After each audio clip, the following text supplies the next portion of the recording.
que han querido estar presentes en este acto tan importante. Nombramos y citamos a la Virgen de la Oliva de Molina, a la Cofradía de la Virgen del Rosario de Humilladero, también a la Hermandad de la Virgen de los Dolores de Humilladero, asimismo a la Cofradía de la Virgen de las Maravillas de Bobadilla y por último, pero no menos importante, a la Cofradía Hermandad de la Virgen de los Dolores de Molina.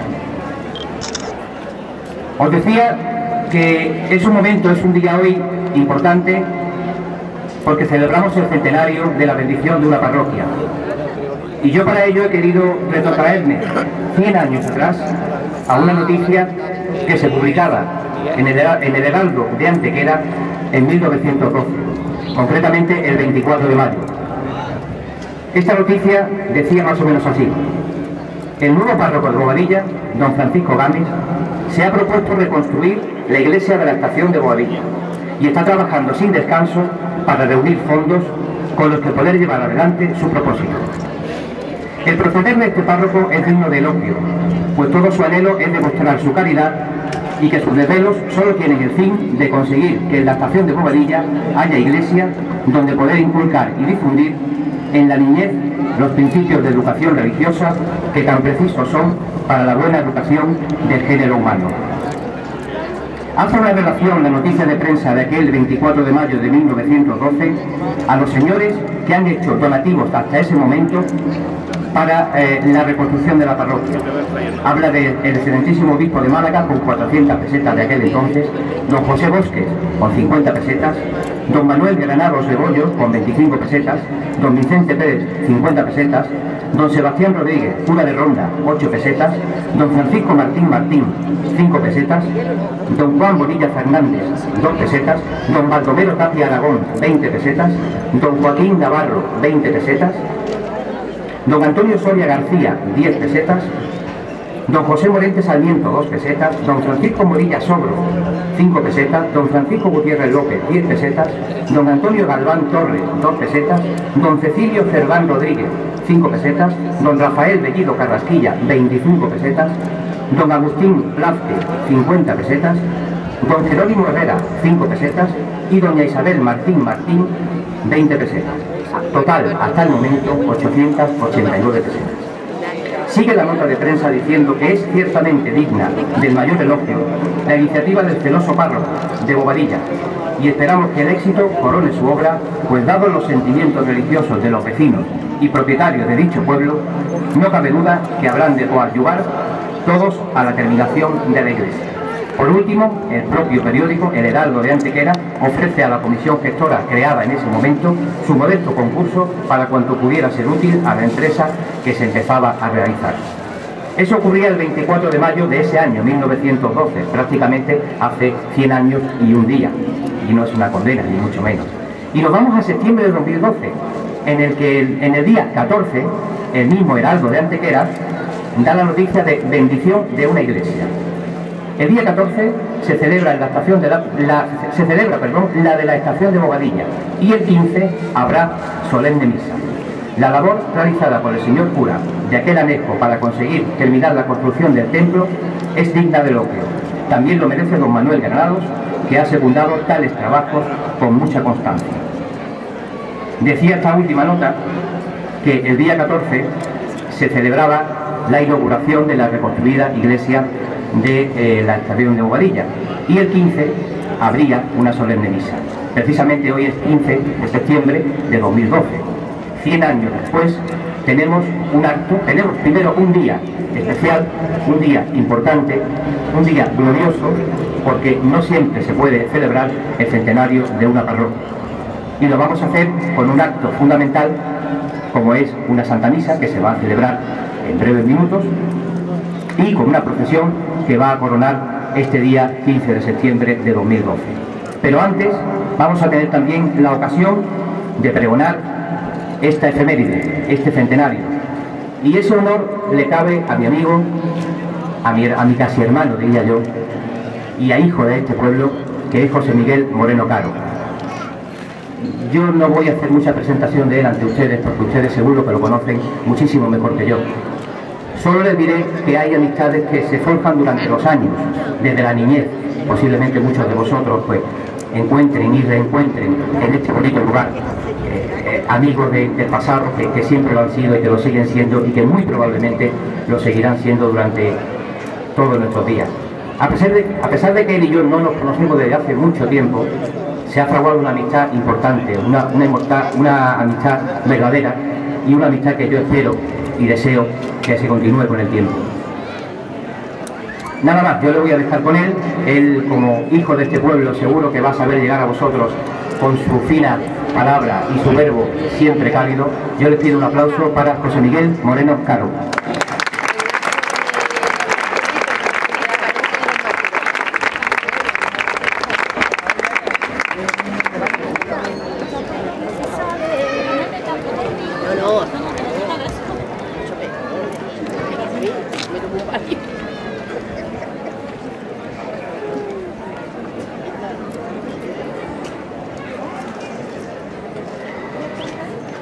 Distinguidas autoridades civiles y militares, querida alcaldesa de Boadilla Estación, señor hermano mayor, hermandades y visitantes que nos honran con vuestra presencia en el día de hoy, en un día tan importante para nuestro pueblo, y queridos paisanos, muy buenas tardes a todos. Hace mucho más de un siglo, unos ingenieros bastante más racionales que los de hoy dibujaron un punto de encuentro de las vías ferroviarias justo al lado de donde hoy nos encontramos.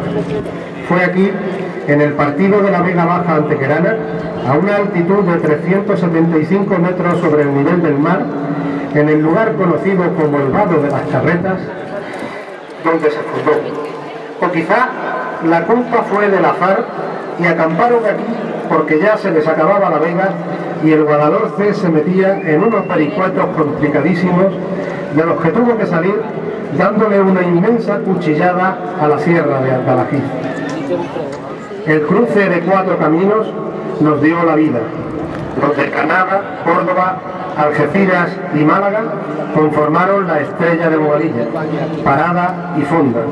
Con un aluvión de gente dispar, venida de todas partes, nació una realidad diferente, una comunidad fresca, alegre, dinámica, moderna para su tiempo y emprendedora. Con el cambio de siglo, el pueblo fue formándose.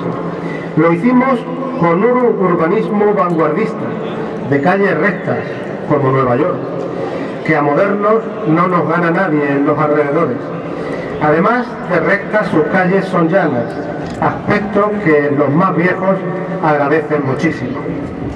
No podemos presumir de varios siglos de historia, aunque ya ha caído el primero, ni disponemos de un vetusto escudo blasonado con lemas heroicos.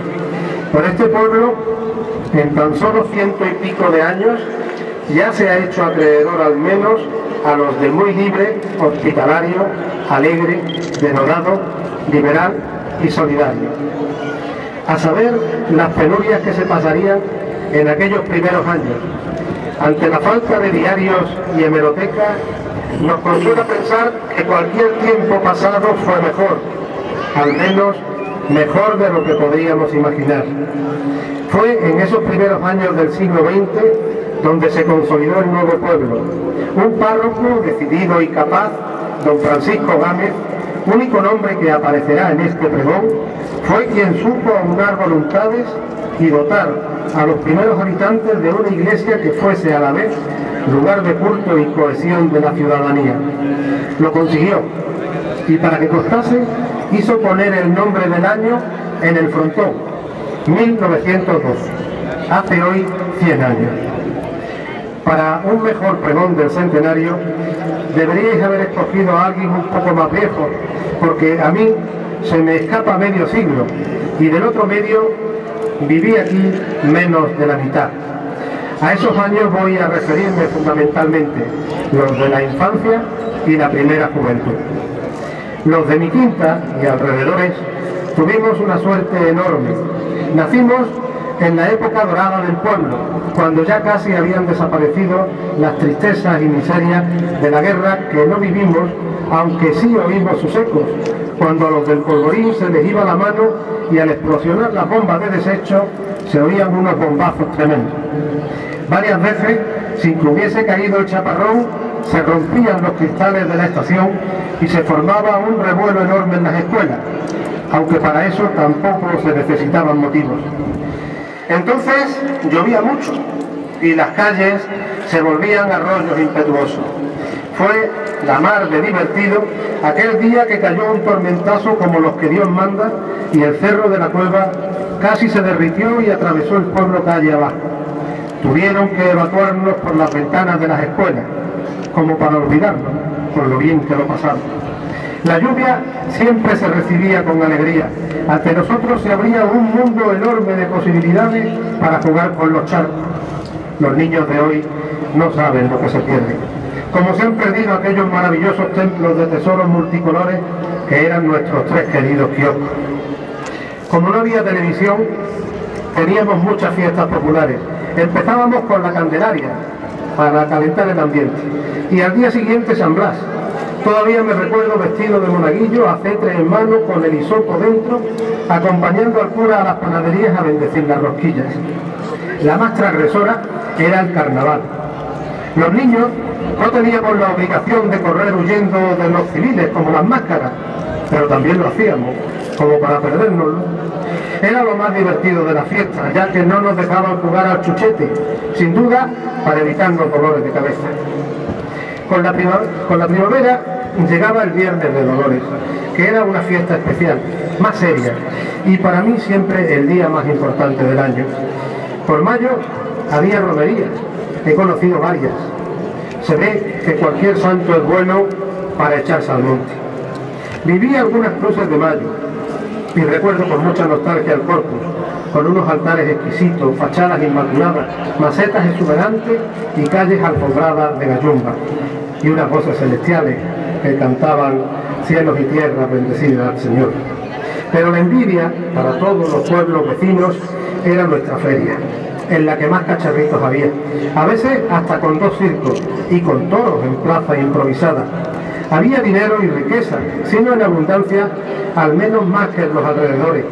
La Renfe siempre dio de comer mejor que el campo. No había mucho para divertirse antes de la edad de las tabernas.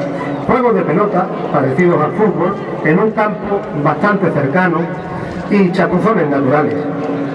En las tardes doradas del verano, volvíamos de bañarnos en el arroyo salado, con el crepúsculo a las espaldas, tostados de sol y empapados de sal, como las almendras. Tiene este lugar una climatología peculiar. Las heladas son demasiado extremas. Dicen que las hay blancas y negras, aunque a mí todas me parecen frías. Las nieblas se ceban con la vega baja y hay días invernales en los que resisten al sol hasta el mediodía. Aunque en Bobadilla Estación, el que siempre ha tenido la culpa de todo ha sido el solano. Echaba por alto las noches de feria, levantaba polvareda, se llevaban volando las sábanas tendidas al sol, secaba la miel y hasta la fuente. Hoy por poco nos desmonta el escenario. Sin embargo, yo siempre le tuve aprecio al solano, porque entre otras virtudes, calmaba la chicharra, refrescaba algo el ambiente y en los trigales hacía olas como del mar y parecía como si las espigas se persiguieran unas a otras. Había un cine de verano y un cine de invierno, el Gran Salón Levante, donde actuaban los mejores artistas de la época. Como he dicho antes, como no había aire acondicionado, no se había inventado, había también un cine de verano, mucho más fresquito, que nos retrotraía en el tiempo, porque desde la era de Bernabé se veía estupendamente sin pagar, pero no se oía. Por aquel tiempo se proyectaba lo que el viento se llevó. Me fastidió que no me dejasen entrar, pero más me preocupó que pudieran echarle la culpa al solano. Parece ser, según noticias no muy contrastadas, que la Hermandad de la Virgen de los Dolores se fundó como entidad jurídica a mediados del siglo pasado. Poco importa, porque la hermandad entre las gentes de este pueblo ha existido desde los primeros días del poblado, cuando ferroviarios de todas partes y vecinos de los pueblos cercanos formaron la primera comunidad y ante la falta de ayuntamiento, cosa que no tiene por qué ser lamentable, organizaron su vida en común. Más que una entidad jurídica, ha sido lo que su nombre indica, hermandad, y para su funcionamiento, más que estatutos, ha gozado de una especie de principios fundamentales no escritos y que todos conocen. Durante sus años de existencia se ha mantenido fiel a los principios que hicieron necesarias a las hermandades, obras asistenciales para los vivos y de entierro para los muertos. La hermandad siempre ha procurado cumplir con la ley de Dios y para ella todos los de Bobadilla Estación somos hermanos. Paguemos cuota o no, todos tenemos sitio espiritual en la hermandad y un sitio físico para el descanso eterno. Al final, después de darle vueltas, he llegado a la conclusión de que la única institución que de verdad hoy cumple 100 años es la parroquia de Nuestra Señora de los Dolores. Todo el mundo debe estar de acuerdo en que el alma de la parroquia han sido sus parroquianos, pero hoy yo tengo la obligación de rememorar también a los párrocos. De toda la vida de Dios, los curas han vivido en el pueblo, hasta que empezó la crisis de vocaciones. Tenían su vivienda en la propia iglesia, en la zona superior de la sacristía. No sé si estará todavía, pero en el salón había una pared con un abombamiento enorme. Se correspondía con el camarín de la Virgen de los Dolores y a mí me parecía el lugar más sagrado de aquella casa. Casi igual de sagrado me parecía también el lugar donde estaba el estudio de la emisora, Radio Bobadilla. Tenía algo mágico aquel micrófono con sus tocadiscos al lado y un teléfono, todos artículos de lujo para aquellos tiempos. He conocido a varios párrocos, a los de antes mucho mejor que a los de ahora. Algunos ya no están y otros ya no son. Prefirieron abrazar la ley más hermosa de la naturaleza y desatender la norma para mí más innecesaria de la Iglesia Católica. Todos me parecieron hombres buenos y de todos guardo un cariñoso y respetuoso recuerdo. Eran unos tiempos de muchos peligros acechantes. Había muchos más tipos de pecados que ahora, más ataques de apendicitis, operaciones urgentísimas de garganta y el tenido pronto y la cosa mala. Ante la falta de explicaciones científicas, mucha gente moría de pronto o de una cosa mala. De ahí que ante tantos temores, los mayores, en especial las madres, tuvieran una frase siempre a mano: el Señor nos libre. En aquellos tiempos se oficiaban muchas más misas que ahora, sobre todo de difuntos, a los que se les dedicaban varias efemérides, la del mes, la de los 6 meses, la del año, 2 años, 5 años. Las mujeres acudían a misa con velo, y casi todas de negro, era por el luto.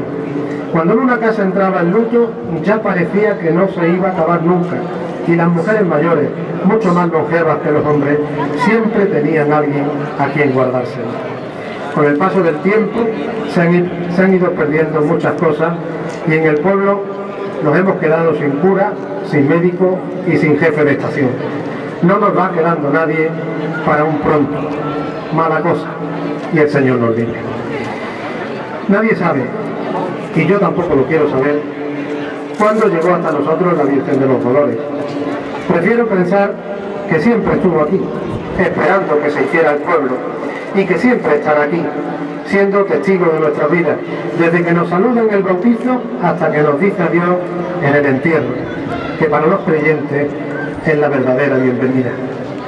Le concedimos nuestro patrocinio y ella ha sido para todos amparo, protección y auxilio.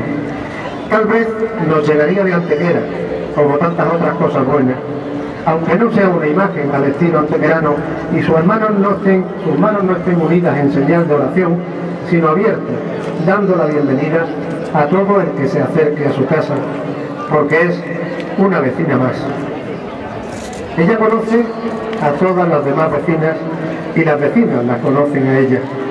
Se quieren con el cariño del roce diario, de la mutua convivencia, de contarse lo bueno y lo malo que va pasando por sus vidas. La Virgen de los Dolores conoce todas las vivencias de la gente de Bobadilla Estación. Vienen casi siempre por las tardes, se sientan frente a ella y le van contando y le van pidiendo. La Virgen de los Dolores a todas acoge, a todas escucha y también les cuenta: mirad que mi dolor no es menos. De Antequera nos vino seguro el retablo barroco de nuestra iglesia. Pertenecía a la desaparecida ermita de la Humildad, que estaba en la calle Carrera, entre el Colegio de las Carmelitas y la Iglesia de la Victoria. Desapareció porque tuvo la mala suerte de que le cayera una bomba de las de verdad durante la guerra. La bomba lo destrozó todo y ya no se recuperó. Demos gracias a Antequera, que es de bien nacidos, por este retablo, y por San Blas y San Francisco de Asís, y por el Padre, el Hijo y el Espíritu Santo, que forman la Santísima Trinidad con la que se corona en lo más alto. Con esto vamos concluyendo. Tras unos años no muy luminosos, en los que el pueblo ha soportado con dignidad unos daños que no merecía, mira al futuro con optimismo, como siempre hemos sido las gentes de Bobadilla Estación. Tenemos una fábrica nueva que de verdad funciona, aunque últimamente a medio gas. Hay un compromiso en forma de anillo y un proyecto que nuestros mayores tildarían de loco, un puerto al lado de la Sangradera. Lo que sea soberano. Tenemos otros 100 años por delante para vivirlo. Como se ve, en torno a los trenes sigue flotando nuestro futuro. Los trenes han tenido mucha culpa de lo bueno y lo malo que ha pasado por el pueblo en todo este tiempo. Siempre los hemos tratado de forma familiar, poniéndole apodos para hacernos más nuestros. El corto, el mixto, el raspilla, la cochinita, el catalán, el malagueño. Ahora los vemos pasar allá donde no da tiempo a decirles adiós ni a bautizarlos siquiera. A todo esto se suma un creciente deseo de emancipación para poder organizar la vida en común, que sea lo que Bobadilla Estación quiera, pero el Señor nos libre de caer en la tentación de creer que el mundo se acaba en la curva del molino.